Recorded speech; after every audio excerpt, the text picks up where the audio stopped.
Imagine trying to clean a messy room where every label is slightly different, and you're asked to organize it faster than humans ever could.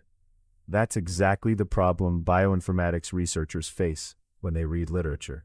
Software and databases are essential, yet their mentions are inconsistent, and no up-to-date, comprehensive catalog exists. So how do we extract reliable tool usage from thousands of papers without drowning in manual work? In this paper, the authors introduce SNAIL, a hybrid named entity recognition system built to automatically identify bioinformatics software and database names from biomedical text. Think of SNAIL like a two-part security system.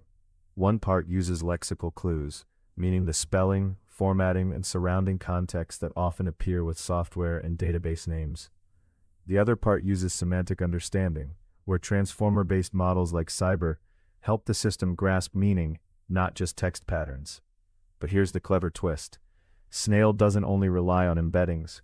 It adds an explicit token masking strategy, training the model to focus on the entity itself, so the representation becomes more entity-aware. It's like teaching an AI to ignore the wallpaper and stare only at the person in a blurry photo. To make this work, they also had to build a large training corpus automatically. Instead of hand-labeling everything, they use a hybrid pipeline that pulls candidates using citation hints, then improves training data with large language model-assisted distillation. That means less manual labor, more coverage.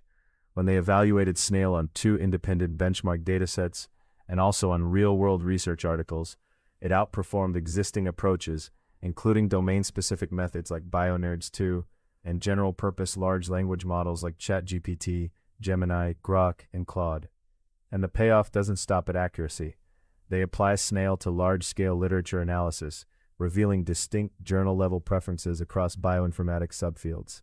In other words, SNAIL can help us map tool trends the way sports analytics maps team strategies. So here's the call to action. If you build bioinformatics workflows, research meta-analyses, or literature mining tools, consider what happens when entity recognition becomes automatic. Want me to break down the SNAIL architecture in a simple diagram next?